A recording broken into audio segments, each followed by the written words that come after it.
Hi, hello, and welcome To the Story is Pod with Katie. and Amanda.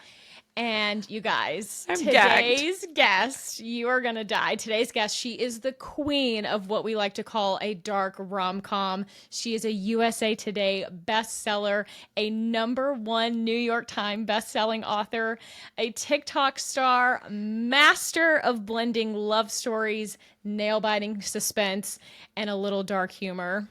Her books have been translated into 18 languages and leaving unknown numbers of us asking, is it okay to laugh at that? Or will I ever get to eat cookies and cream ice cream again? You know her for her Ruinous Love trilogy. Her latest novel, Tourist Season, is out now. Please welcome to the Storyist podcast, Brynne Weaver. Woo! Thank you so much. Thank you for that amazing introduction. That was so great. Oh my gosh, listen, we have been so gooped and gagged about this all day. My dog is here too, so if you see his little head pop up, just pretend you saw nothing. His name is Nigel, and don't worry, he will make an appearance. Certainly he will. Dog name. That's a great dog name. Thank you. Thank you. You're pretty known for some good animal names in your books too. I love naming an animal, I must admit. I've had so many of them. I feel like it comes pretty naturally now. So listen, Barbara's an icon, okay? That's the best name maybe of any side character I love ever, a human so name I for love an it. animal. It's Me incredible. Too. Me too. All right. So obviously we are fangirls. Love, love, love. We're along for the ride as you literally blew up all over social media. Now, in the last, I would say 3 to 5 years, we've seen, especially in romance, like the macabre and true crime, like really explode. What do you think is the driving force behind that? What is the fascination? Well, fascination. I think we could probably spend all night unpacking that one. I think, the true crime fascination has been around for eons, right? Totally. Yes. I think as it relates to romance in particular and this like subgenre of dark romance, I think a lot of it really is driven by TikTok, I have to say, or social media as a whole, because I think that gave people an opportunity to talk more openly about what it was that they liked, what they felt like they were missing in romance, and other genres too, but I'm just focusing on that one because it's mine. But, I think it was that opportunity to build a community, and make it okay to talk about what it was that we wanted to be reading and consuming, and build a community around that. So credit to social media for that win, because social media doesn't have many wins. that is so fair. Well, it takes the taboo-ness a little bit away from it, I think, when you realize there are others like me. It too. Oh my God, there's other freaks like me. Yeah. I love it. We see that a ton in the store. Yes. Yeah, and I think we felt like, because dark romance in particular is, like a lot of romance is written predominantly by women or women presenting people and consumed by women and women presenting people mostly. I think, we just haven't had a lot of our interests catered to over the years. And I think when you do actually see it, and sometimes it's kind of subversive, like in horror from like the 60s, 70s, 80s, like that kind of horror was often very feminist or had like feminist leanings. Like those ones blew up, really, when you think about it. Like, because it was actually like, oh, this is like women are big consumers and we want to see and experience these things, but also have romance. So it was like social media just gave us an opportunity to kind of say, oh, we want all the things. I want horror, but I also want romance. Well, it's given the platform for things for women by women. Yeah. Okay, that leads me to my next question. What makes a dark romance to you a dark romance versus just like a romance that has like a morally gray MMC or FMC? I think probably, well, to me personally, like I'm not one of the ones who believes that it must be a toxic relationship. I know some people will say that, and that's totally fine if that's their viewpoint. I don't personally agree.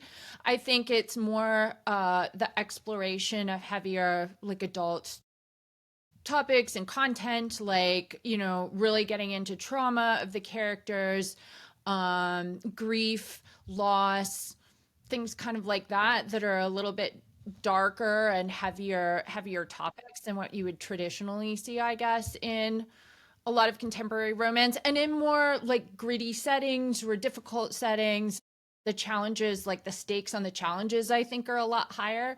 So you could probably like cut dark romance a number of different ways. You could say, oh, it's like the characters, they have to have this like miserable relationship and like come out of it totally fine if that's your bag. Like I love reading that stuff too. It's just not what I write. But yeah, I kind of think of darkness as a spectrum, and it's got to have something like that, like a deep exploration of trauma, like, or a lot of murder in my case is a good one. Totally. Yeah.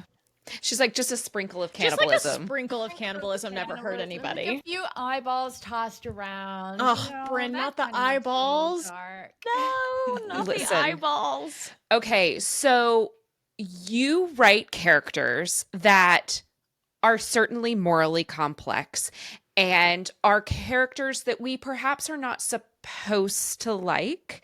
How do you approach writing them in a way that makes us fall in love with them and root for them? Actively. That's like, the crazy yes. part. We're out here, like when we're talking about it in the store, I'm like, so they're serial killers, but wait, But we like but them. we love them. And people are like, huh?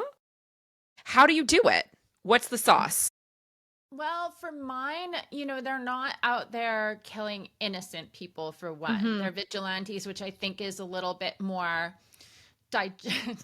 Palatable. but digestible for the audience. They can kind of rationalize it a little bit more. And I am trying to get people to question like where their line is for like what's acceptable and what's not acceptable in the name of love, right? So I think that's a good like sort of positive one, is that they're vigilantes to start with. And then I think making them lovable is that they are complex just like anybody else, right? Like they have things that make them relatable. Like Lark is a good example, right? She puts on this sort of glittery facade. She's always there to help other people like before herself. I think she has a lot of qualities that many people will probably see in themselves. And then it's balanced out with like, well, she does make people into coffee tables on occasion, or makes them into snow globes, and I think it's that art of trying to balance like their wrongdoings with things that people can relate to, and they can see themselves in these characters and the things that they lose and grieve and win. And yeah, I think that's the balance. Imagine that, flawed human beings. My God. Never. A novel Never. idea. Well, I know that you have said multiple times doom scrolling on TikTok, like during COVID, was the inspo for Ruinous Love and Butcher and Blackbird. That's kind of where it all started. How did we get to Taurus season? And I have to ask you, because I'm dying to know, are you a true crime girly at heart? I'm not a true crime girly at heart. I'll watch some, like, I'm interested in some. Like, I really loved the Netflix monster series, the one that they just did on Ed Gein. I thought that was really fascinating because it was more about not just him. I mean, a lot of his crimes and stuff were like, or his interactions were like fictionalized, but it was more about how he kind of inspired a whole genre of like, horror, and the change in the horror genre was like very much down to the reveal of this person in real life, right? So I found that really interesting, but I don't typically watch a lot of true crime or listen to true crime podcasts at all. Wow. Interesting. That is fascinating. I would have been like, absolutely, yes, she must be. Wait, Okay. so you're a big interesting. horror girly, I'm a you've horror mentioned. girly. Yeah, So and I think the other thing is that I've had experience, like I did my master's degree in forensic archaeology. So I've had like experience in the like real life of some of these darker things. And I think true crime doesn't bother me that way. Like, and certainly like nothing that I was doing in my forensic experience, like that never bothered me at all. I found it quite interesting. It's like the cop shows and the like bones and stuff like that. Those drive me insane because they're often full of inaccuracies and I just cannot watch them. So I love horror, but I don't love true crime, and I don't love like kind of just fictional takes on things like that. Yeah.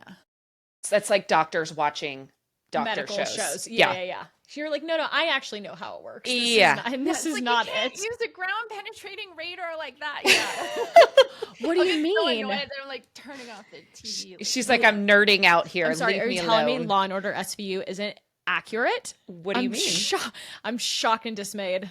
Yeah. Well, I don't know. I'll see one inaccuracy and I'll turn the thing off. So I You're never know out. how Got accurate it. the rest of it is. Yeah. Got it. So you've also mentioned, in addition to doom scrolling, that red flags were the trigger point, right? And people talking about what they considered to be a red flag and you sort of turning it on its head. Are there any red flags, I'm using air quotes here, that are on your radar that you haven't explored yet that you can tell us about?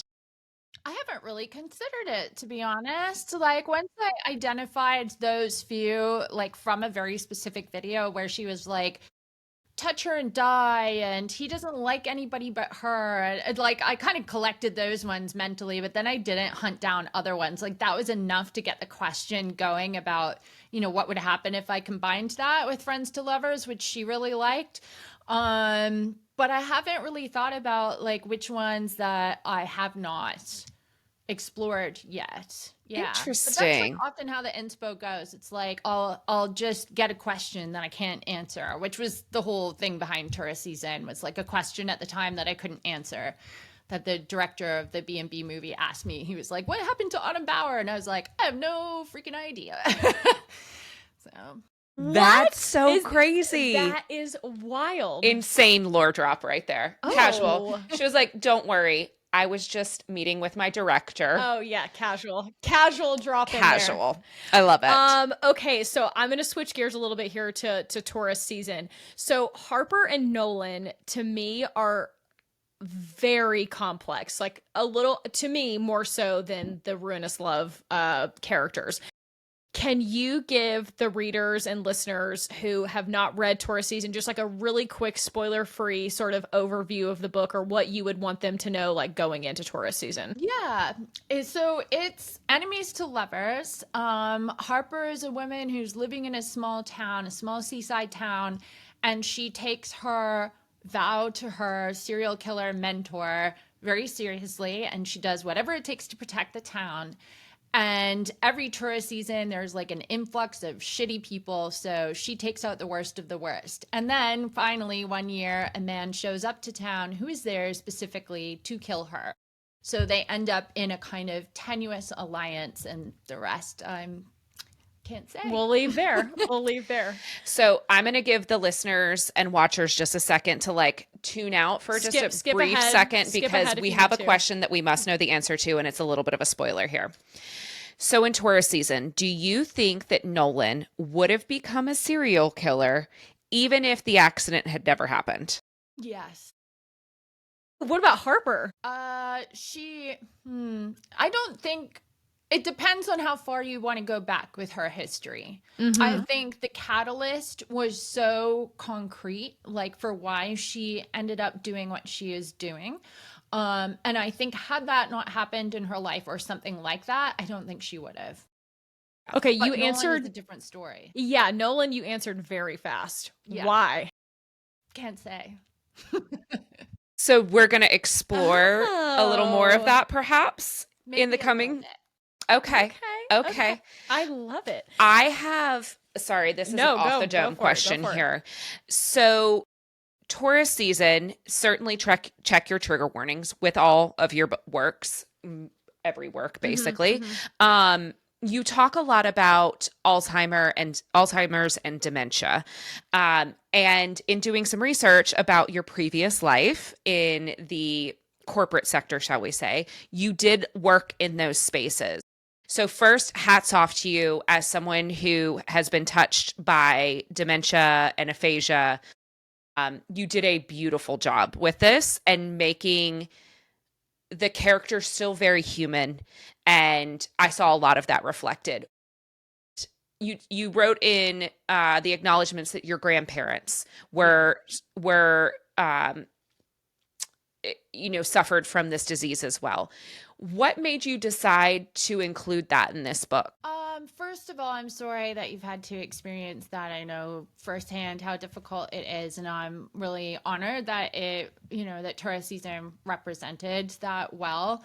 I think I was ready to, I had some space away from the industry and from, the loss of my grandparents and from experiencing caregiving kind of like more directly, and I think I was just more ready to tackle it, and there was a perfect opportunity to make a character like Arthur, and really have like that well-rounded approach. I thought he just fit so well with the book and with Harper, and I wanted to have that relationship, like not just someone with Alzheimer's but someone who is caregiving for him. And I thought she is she's not a monster. She's like a very human, like deeply caring person. And I thought it was such a great way to show how truly like empathetic she actually is, despite everything that she does. So. Yes, it was beautiful. I think Arthur was one of maybe my favorite characters you've written so far. I thought the minute you meet him on the page, he is so I can see him like there is no question. I don't have to like, what does he look like or what? No, the suit and the cane and yes. He is perfect. I love, and his little shoes. Oh my God. Yeah, please. Let's not forget the shoes. I loved him. I thought he was incredible. Like 10 out of 10. Loved Arthur. Okay. I read this line and it made me cackle. I listened to the audiobook. I'm a big audiobook girl. When Harper says they were as useless as two tits on a rock. Yeah. I was driving my dog to daycare and I could not keep it together. I'm driving and I this just made me laugh. I don't know why. It just like tickled me and I couldn't stop laughing. But I want to know, was there a line in the book that you wrote that you were like, oh, this one is going to slay. This is such a good line. Did you have one like that?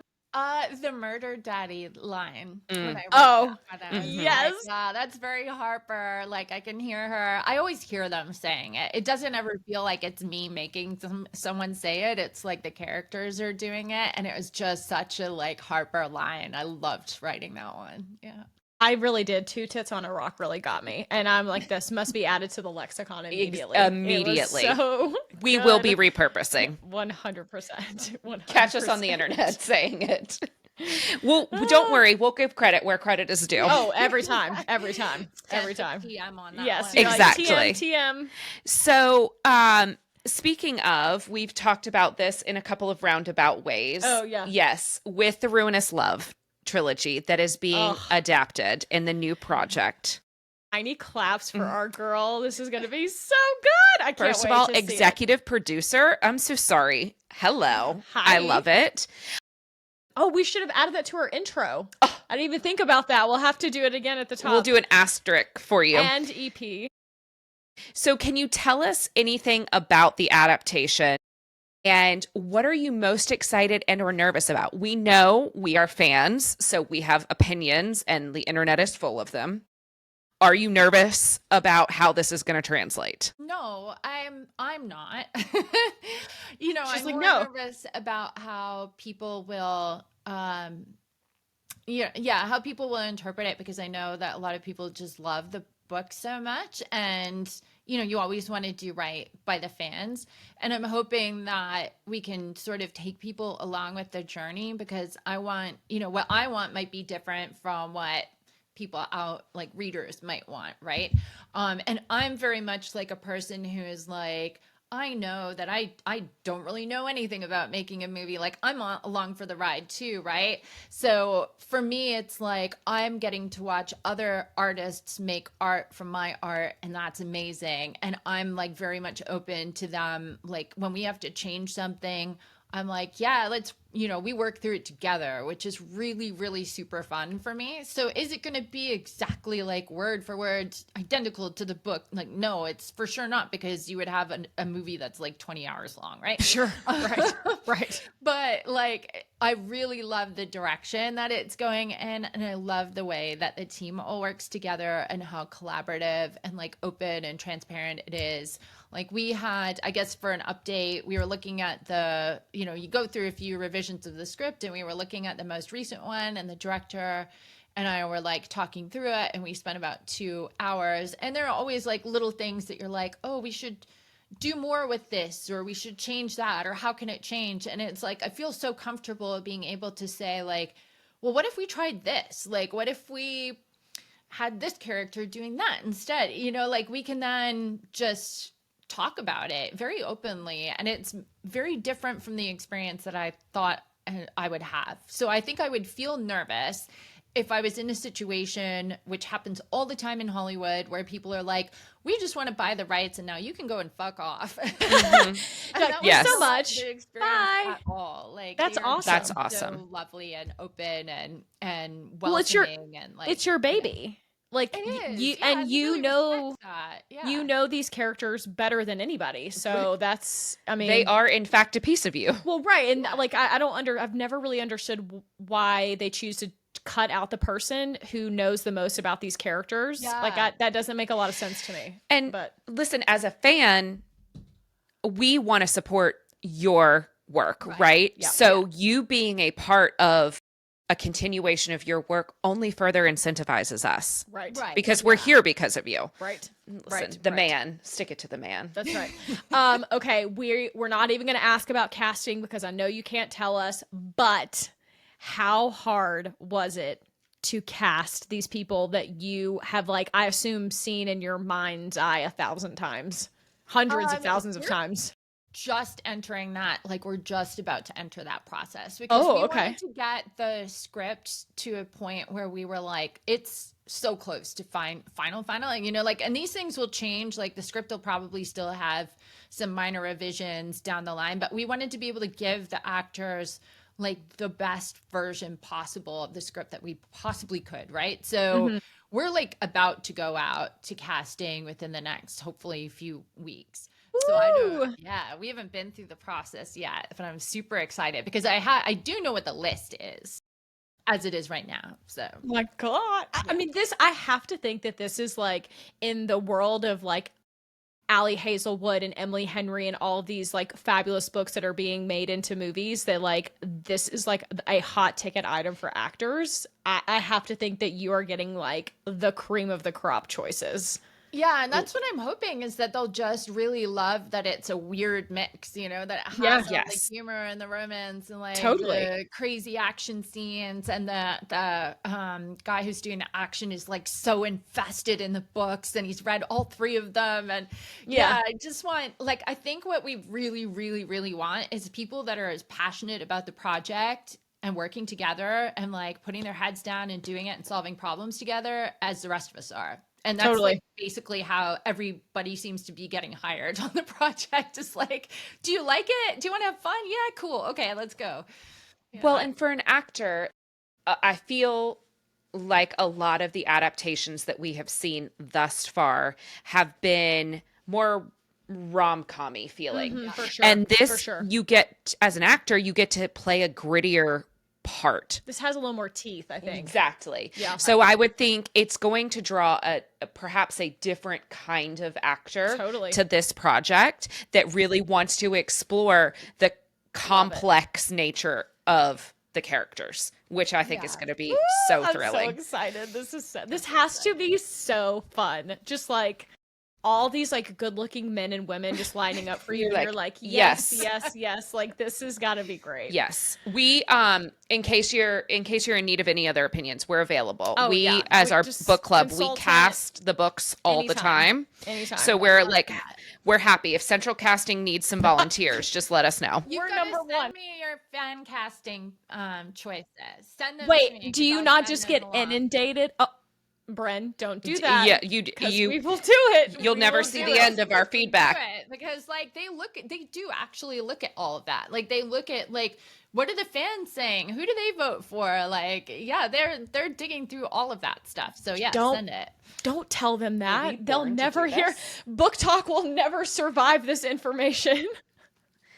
Listeners, oh my God, submit your that's castings. Hilarious. Okay, well, I want to switch gears a little bit to the whole reason that we even got to this interview, your sweet, sweet husband, he found us. He sent, I hope, our video to you. I don't know if you saw it or not, but Amanda and I had a little video that kind of went a little crazy online a couple weeks ago talking about indie bookstores. Yeah, I saw that. Yeah. I own an indie bookstore. I'm very passionate about it. I have a lot of thoughts and feelings that we don't have to get into. But I think indie bookstores are such a community builder, and they're so important. And I know for us at Trope, it is something that we take a huge pride in here in Charlotte. And so I wanted to mostly say thank you, because you are one of sadly few authors who were so kind to do an indie version only for one of your books, which was so lovely. And there are more of you. I don't mean to say that there aren't, but it was really special. We were really, really proud to be a part of that.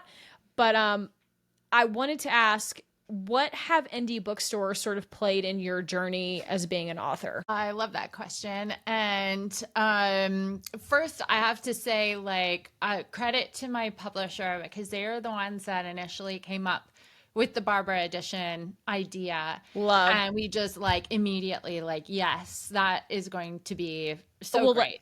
Let's name them. Shout out to Zando. Yes. Thank you. Shout out to Thank you. Zando and Slow Burn, because that was their idea, and I don't like taking credit for other people's ideas. We love that. But that was their brainchild, and I was just super excited. I remember opening the, we're obviously talking about it a lot in the run up, and then getting to actually see the cover in person for the first time was just so cool. And they did such a fantastic job of it. And I love the idea. And it is it's very hard to get, as an author, especially if you're traditionally published, it's very hard to get publishers to do things like that for indies only, because it's not going to be a huge print run, right? So it's for them, considering that they are a business, sometimes it's not, for some of them, it'll be hard to measure that against the cost and the returns and all of that, which I understand. I get it. But it's nice to be able to do something for indies, and I was so glad that they did. And I think indies, like you said, indies play such a huge role in the community, shaping book clubs and, shaping the space and what people are wanting to read and picking up, and talking about the books with passion that you wouldn't get at a bigger retailer. I think they play such a critical role. So for us, when it came to the indie launch kits that we did, that was actually us. That was me and my husband and my PA, because that time, we wanted to do more than I think the publisher maybe was. We were kind of thinking in different lanes, right? They were thinking more about, how can we do things at stores, at indie bookstores, that'll help to promote sales? And we were more but how can we just service the community and do things that will matter to them with the community building aspect? So that's what we tackled. Yeah. Well, let me tell you, the Barbara keychains really did something big. Oh man, big. Those Barbara keychains were, that was a hot commodity. Yeah. They were so cute. They were, they were a hot commodity. Yeah. We'll just say that. Yeah. We had a line out the door to pick them up the day they came out. It was, I think that's so meaningful too, because most indie bookstores are also small businesses. Yep. A lot of us are women owned, Black owned stores like this. So it was just really great to get that. And we really appreciate it. Yeah, that was them too. I was talking more about that. Yeah, that was them. They came up with first they came up with the Barbara edition, the cover and the sprayed edges, and then they're a La Barbara keychain, and we were yeah.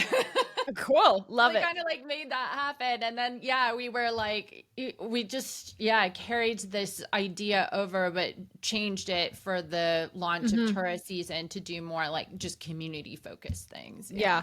Incredible. Is there anything that indie bookstores you feel could do to support authors in a way that maybe bigger, brand stores can't do, or maybe vice versa?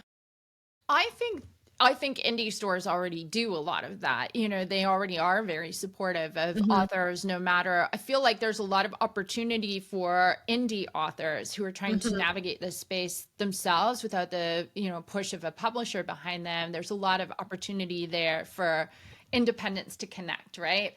And it's, I think, probably easier. I don't know. I didn't go wide when I was purely self-published just because I was also working a full-time job and I just couldn't physically do it. But I think indie bookstores offer so much support for authors, no matter if they're trad or indie. And I think from an author perspective, trying to get more of that community building support into indies, I think that's like really probably what a lot of indies need and they're looking for, because I think like from our perspective, when my husband and my PA and I were talking about it, our thing was like indies don't have that opportunity to like price break things as easily. So it's very, very hard to compete against someone like Amazon or Walmart that can discount things like 30-40% sometimes, which is like outrageous in in the pre-orders. Like, how do you compete against that? So our rationale is like the only thing that we can really effectively do is to provide like more incentives for people to actually go to the store, and something that will be like meaningful, an experience more than just something that like the store is going to give away, but an actual experience there at the store. Yes, 1000%. I have no notes. Yeah. That was perfect. You're exactly right. I mean, Bold, there's nothing else. italicized, all of the above. There's nothing else I can Underline. say. So I know you touched on this a little bit. How much sway do you as an author have over the decision-making process for special editions, for your audiobooks, etc.? How much input do you get to give or I have? think it really depends on what it is. Like for audiobooks, I've been I think because of the way I started as well, like and made my journey into trad pub, I had a different kind of amount of sway because my first audiobook was already doing so well, like with Butcher and Blackbird. And I was like, I want duet. I want to be able to pick my narrators. And they provided me auditions and I did that. And then moving into tourist season, it was like, I wanted to work with Sam again. And then they gave me auditions for Nolan and I got to pick from that. So I was like pretty adamant, like, hey, my first one is so successful, like proof of concept, right? Like, let's just do what I want to do. Yeah. And I recognize that that's not always like the experience that people will have. Other than that, when it comes to special editions, like exclusive editions, pricing, like any of that, authors, like even myself, have very little sway, like very, very little power in that. Yeah. And I'm the biggest author at Zando. Like I have the most books there. I've got, the most sales. I've been there longer. Like, and it's no shade to anybody. I'm not saying that in a like, look at me way, but I'm just saying like in the context of I'm big there and I still don't have the power to say, yeah, I want to do like less exclusive editions. I want to do this. I want to do like an indie exclusive edition. I say those things, but whether or not it's within the interest of the company at that time is that who knows, right? Like, because our interests aren't always the same. And I think that's kind of hard for not only authors, but like the readership to kind of grapple with sometimes, especially when you're coming from self-pub and there are so many indies in the dark romance space in particular. It can be very hard to like separate what's the author doing this from what's like the publisher doing this. How much power does the author really have? Thinking that it is kind of all down to us sometimes or not. Like it's hard even for one author to parse out what's going on with another one. So I don't expect anybody to know, but it's just like a very complicated environment. Yes. Well, you said two things there. Number one, you said I'm the well, I don't know the word you use. You said I'm the biggest or longest person at Zando. You don't have to apologize for that. That's just facts. So first of all, let's not apologize for facts. You did it. And I think that would probably, while that is not great that you don't feel like you've got a lot of sway, I think that might be helpful for indie authors to hear coming in, that be like, oh, Brynne Weaver doesn't even get 100% say so in everything. Because I think from the indie authors that we work with, I think because we host a lot of like in-store signings and stuff, and we've been, they're very trepidatious to go trad route because they feel like they lose some of that. And I think that might be good for them to hear that it happens even to the biggest and the best of the best, Right. Yeah. And I mean, like, no shade to Xander. Like what I think, their motivations are always going to be slightly different than Yes. mine, right? And I understand that. And I'm an extremely vocal person. Like, I will say, like, I want this thing. I want this thing. And I will nag and nag and nag and nag and nag. And I still won't get it. So don't expect, like, yeah, that would be my message to other indie authors going into that space. Like, don't expect you're going to be 100% successful 100% of the time. Because if someone like me can get everything that they want when they are like a nagging, like, complete jackass, like, They're like, just give it to Brynne. We're tired of hearing. Right. I just like, I'm hearing the word you're saying. I find that crazy. You are a New York Times #1 bestseller, and they still are like, nah, we know best. Like, that's It's money. That's Not so anywhere. crazy. No, it's just crazy. It's Yeah. just, I find it fascinating. It's unfortunately it comes down to like the art versus the commerce, right? totally, Like totally. that is the age-old issue here. Well, okay, I have a couple of questions. We're kind of moving into a little more personality vibes here. Sure. Barbara. We're back to Barbara. We're back to Barbara. It all comes back to Barbara for me. Always Those- come back to Babs. Those little raccoon hands just like get me Love in it. my heart. Are you following any of the Instagram or social media famous raccoons to get inspo for Barbara? Or are you just a raccoon girl? I've had my own experiences with raccoons over the years. So I didn't really I knew that I was going to get tagged a lot in Barbara related content. So, like, when the meth raccoon thing was happening, I was probably tagged no less than like 20,000 times. Oh, I can imagine. Which is great. Like, I had a lot of fun with it. So it's like, I'm not going to follow too many of them. But yeah, I've had my own raccoon experiences because we used to have a farm. So it attracts a lot of like, things like raccoons that want to get into the horse feed and all of that. So yeah. They're looking for treats. Yeah. Me too, always. With their little hands, their little tiny so hands. Cute. Yeah. They're so cute.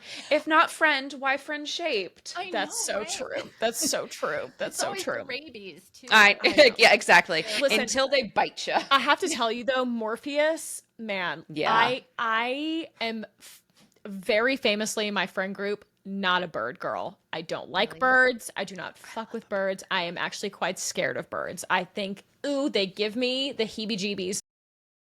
I got over it with Morpheus, thank God. But I don't love that he says, pretty murder bird. That really, really wigged me out hearing that audio. I was like, I ooh, love that is going to stay with me. This is going to be the nightmare fuel that I'll use against her. That's right. The next time we're traveling, I'm just going to go in the middle of the night. Pretty murder bird.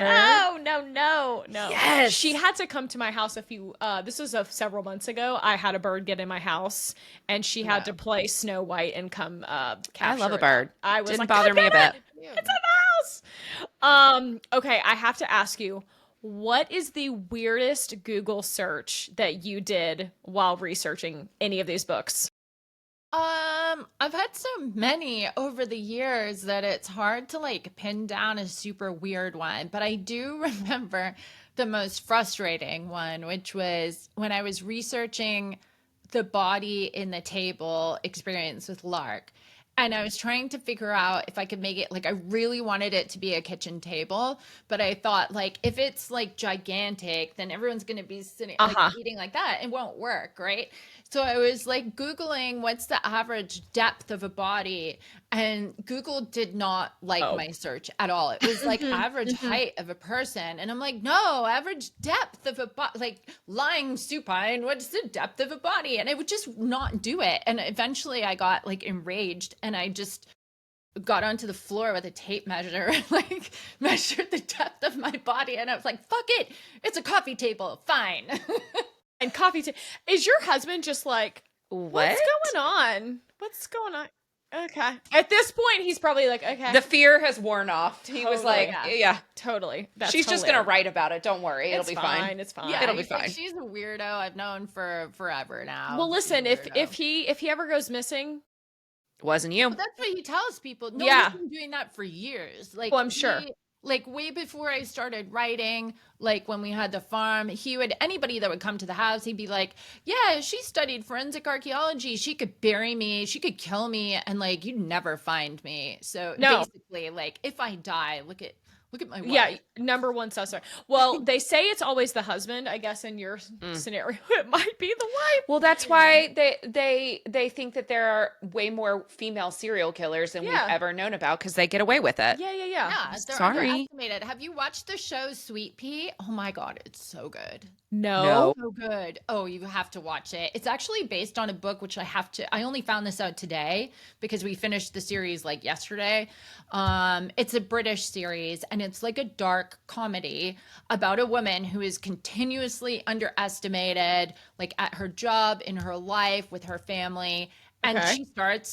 she becomes a serial killer and it's amazing. Yeah, it's Okay. so good. I love a British show. I like, so yeah, we I'm do too. locked A in. British procedural, please say Locked less. in. I'm into it. Okay. On the Smashcast podcast recently, Oh yes. you said famously that nothing really grosses you out. You drive a fast motorcycle. Like, is there anything that scares you? I mean, other than eyeballs, I know you don't love an eyeball, but you manage to sprinkle them here, We there, got and the everywhere. eyeball. Yeah. I Yeah. don't know how that happens. I don't time. know why. Exposure therapy. I know. And when I look things up, like for eyeballs, I have to like put my hand in front of the screen whenever there are pictures so I can continue reading. Because a lot of the like academic articles, like, oh, they love the pictures. I'm like, oh, Mm-hmm. Oh, great, yeah, great, I'll great. pass out. I think the only thing that really scares me is heights. Heights in certain situations. I can go onto the Empire State Building and like stand on whatever glass thing, that's fine. But try and make me go up a ladder is like a totally different situation. Okay. Interesting. Well, wait, Yeah. what do you find, like, what is your, like, top horror movie? If nothing scares you, what's like the number one horror movie for you? Well, for like sci-fi, I really love Alien. That's my favorite. Classic. One of my all-time favorite movies Mm-hmm. ever. Okay. For more of a like kind of gory body horror, probably Wolf Creek. That one's really scary. I like some of the old school ones though, like Texas Chainsaw, the original. Terrifying. Yeah, I love The Shining. Actually, I was just watching a that's bit of great. Doctor Sleep today, and I'm like, oh, I gotta rewatch The Shining because it's been so long. Yeah. The I Shining's a watched classic. that far too young. Oh, 100%. Far too young. It was like on TNT or something. Can you believe that that's like on just TV? That's crazy. Listen, the things that we watched as children, the That's children true. today would never. That's so fair. That's so fair. Incredible. I love to see it. So there are some things that Brynne is Heights. a little Clock it. afraid of. Got Okay. it. Noted. You also mentioned music a lot in a lot of your interviews, and there's a lot of like playlists kind of floating around the internet that are corresponding to all of the books. Do you have like a particular artist that you were really listening to when you were writing tourist season, or maybe while you're writing harvest season? Are there some like little Clues? nuggets of info in there? Like, what can you share with us? So I listen to Missio a lot. Like they're on every single one of my playlists. I go for vibe and there's something about their vibe that just resonates for me. And when I was doing the tour and we were in Dallas with Scarlett St. Clair, they actually did a performance at that tour stop, which was Well, I saw this, or I saw you amazing. talk about this. That's so cool. Yeah. They were so lovely, like just the nicest two people. And they had reached out to me like super randomly because they said, we've had so many readers come up to us and say, we found your music through your book. So we just wanted to say thank you. And then I was like, what are you doing in September? Because I know you're in That's like awesome. Austin and I'm going to Dallas. So yeah, and they were up for it, which was That's incredible. very cool. And I like Sleep Token. I bounce around, like every book has a different vibe. One little thing I can say about Harvest Season and book 3. So in all 3 books, there's one song that is the same song or the same bit of a song, but it's in 3 different iterations, which I can't tell you what that is. But there is something on the early part of the playlist for tourist season, Okay. which will also be in Harvest and the 3rd book, but they're completely different songs, but they're all like based around the same song. We have homework. A song about a song. We It's have a some song homework. like it's like Okay. incorporating. I don't want to give too much away. There's like a song that also appears at least in part 2 more times. Okay. Okay. Okay. We will be looking into that the Mhm. minute we hang up. Yeah. Okay. Expeditiously. I love that. I know you said you were writing book 3 earlier when you called us. Do you have a title for book 3 yet? I do. I'm not Can allowed you to tell share what it is, but I Well, do. Okay. Do we I don't do have you a- know It's just like a first letter even. I can't give you anything because like whatever I give Okay, you, I'll okay. give it away. So Okay. easily. Yeah. when do you have a timeline-ish for book 3 when we might expect it? Yes, I know when it is, but I'm not allowed to say that. Or Damn it. Oh, Zando, cover your Zando, ears. yeah, We no, won't it's tell. just us girls here. Don't worry about it, Zando. Oh, no. I can say it's not going to be like a crazy wait between, like, it's not a crazy wait between each of the books. Okay. Yeah, I feel like the turnaround between book 1 and 2 is very fast, which I found fascinating. And also I love that this series is not an interconnected standalone, that it is like the true trilogy. I'm living for it. The Gasp by Gusp, if you have not read the book, please skip ahead like 60 seconds. Yeah. The Gasp by Gusp at the end, oh my God, that dirty, again, please skip ahead now. This is your last chance. Okay. He was fucking LaPlume the whole time. Are you kidding me? I can't wait to explore that further. Oh my God. My biggest question, and I know you cannot answer this, I have theories though. Yeah. Who is Sam's girlfriend? And I think, you don't have to say, I think it's Maya. The lady who makes the poison Blood. Sauce blood Right. topping. That's my theory. Oh, she says right. Right. Well, she's Got like, it. not me Well, I telling think her right about is her an own characters. interesting. Yeah. Interesting. We're peeking yeah. the eyebrow. Huh. The Interesting. Botox doesn't allow me to do that. I am gagged. I must know. All of our booksellers have read it. It was everybody's like top read of October, myself included. He was fucking LaPlume the whole. I was loved it. Well, I was so mad that I didn't get. Like, I felt like I knew. I felt like I thought it was going to be somebody that we like had met, but then I thought it was Sam, maybe. Oh, Yeah. interesting. Anyway, I loved it. You know what? That's actually not true. I actually thought it was Lucas for a little bit. And I'm still a little sus about Lucas and like what's going on with him. What does he know? Oh, she says fair. What does he Well, know? it's like understandable because I tried to like kind of drop him in and not too much. So it's gonna be like, who is like what is going on? What is going on with him? Well, he just seems very laissez-faire that his grandfather has this relationship with this girl who just kind of like showed up out of nowhere. I don't know. Lucas, I have eyes on you. That's all I'm saying. 4 eyes on you, Lucas. Yeah, that's right. That's right. I really do. Okay, I have some questions about some of your older works. Oh. So you have mentioned in some other interviews that when you were self-published, one of your first works was a romantasy. Yeah. Now, you've also said that at some point you might revisit it if you had time. Yes. Is that something you might be considering? Yeah. So what I want to do first is go back through the Shadow Realm series, and I have been working on editing those, which is like a vampire. It's like a dark paranormal comedy. It is pretty funny. Well, I like to think so, but I'm biased. But I'm polishing it up because like some of it is just not it totally in the first book in particular, not like kind of in line with where I am now. So that one in particular is getting a bit more of my time. I'm recovering all 3 of them. And I'm hoping that I can put them out for like sometime around Valentine's Day. So I'm not gonna take them down, but they will be like re-edited, relaunched. There will be like more chapters out of the male main character's point of view, because in the first book you don't get any of him at all, and then only a tiny smattering in like books 2 and 3. So I wanted to put more of his like POV in there. And it's not going to be like a ton because I think it's more fun for him to be very enigmatic. But yeah, I'm going to like get that one out there. And then I'll focus on like looking at the Diviner, which is the first one that I published, and that was a romantasy. I really like that'll need a lot of like cleanup and stuff. And like theoretically, I should probably like take it down and redraft it, but like right now, I'm just kind of whatever Vibes. I have too many other things to do right now. So. I don't know if you could see her. She nearly launched out of her chair when you said that. So I'm so excited. She loves a vampire. I love a vampire. Oh, yeah. Love. Yeah. You also mentioned Exterminix, which was a monster romance. Yes.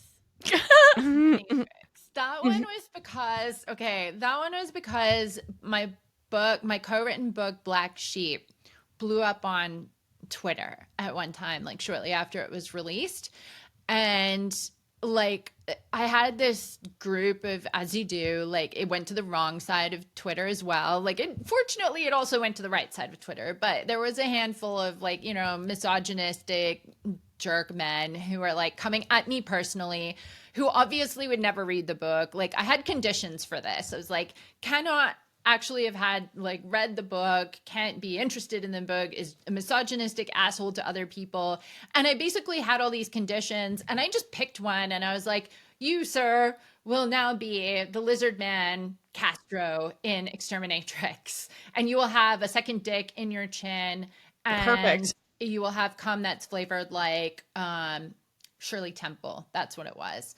And you will live in my basement, and an exterminatrix is going to come and like, oh, by the way, he was a virgin. Of course. The exterminatrix, she was going to come and have to kill him, but instead they would have a dalliance and then they would go off and like live happily ever after. So, and I told him this, like I brought him on the journey with me, which he wasn't fond of, but I was like, oh, whatever. Well, you sort of saw yourself into this Shirley conversation. Temple. Yeah, it was like so Shirley Temple therapeutic. flavored cum, Yes, Molly just said. trolling Oh the my trolls. God. Yeah. As he you was should. like, I made him be very, like, he was very sweet in the book. Like, I love monster romance. So I didn't want to do any, like, disservice to the genre because that's my palate cleanser. So I was like, I have to be serious about it. Like, Castro needs to have heart, and he's just a virgin lizard man with a pouch in his chin that has another dick. So. Okay, and you know what? Totally normal. Just a Tuesday. It's fine. Yeah. Totally normal. Totally normal. It's safe here. Yeah. Okay, we've got a couple more things for you. Your friends BK Borson and Lila Sage, they have entered into a whole new era for them of like a darker paranormal sort of romance. Is there a group chat? Are they in the group chat? Do you run things by the group chat? Do you say, hey, is this guy like, I don't know, fucking her eye socket? Is that too far? I don't know. Like, what is happening here? They're so lovely. We actually have independent chats. We don't yet have a group chat for the three of us, which we probably should, because I think it would be really fun. I have a group chat with the authors Emma Noyce and Stasia Stark, and then another one with like Santana and HD.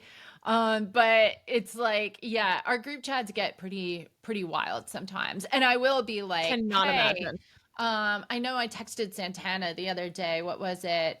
Hey, what if he sticks a finger up her butt and then does this and then does that and then okay, great chat, and I just like ended it there. And she was like, sounds good. Sounds Sometimes good. you just need someone to like validate your idea that you're already on. How incredible that like that's your job. That's your job. That is incredible. Career day, you're like, hey, I'm just texting my friends Yeah. if she can he can put his finger in her asshole and do this and that and that. Yeah, perfect. Incredible. I have to ask, did the nipple piercing whilst mid-coitus, did you ask that in the group chat? Because the way I was driving, we went to go see Twilight in movie theaters. Nice. I'm driving back home and I'm listening to it, and I listened to that scene out loud. My jaw was on my tits. I couldn't believe what I was hearing. How did you come up with this? Did the group chat give the thumbs up on that? I think if I remember correctly, I did mention it to them, but it was like, hey, I'm doing this thing. But we didn't if I remember correctly, we didn't discuss it in depth because we were probably talking about some other like crazy, I don't know, a lot of stuff seems to revolve around poop and like random stuff.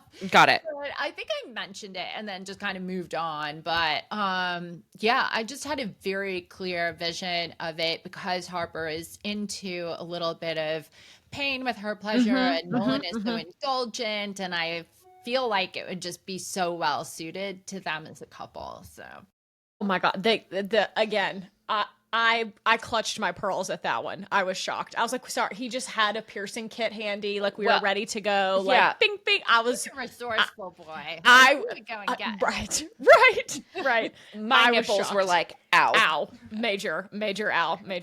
I'm not going to yuck any yums, but I was just like, No, whoa. we don't do that. But I was Like gagged. I love piercings in books, and I love writing them in books. Uh-huh. Like obviously Sloane, but also like Jack and Marrow. Yeah. He's like fully yeah. pierced up. Yeah. So.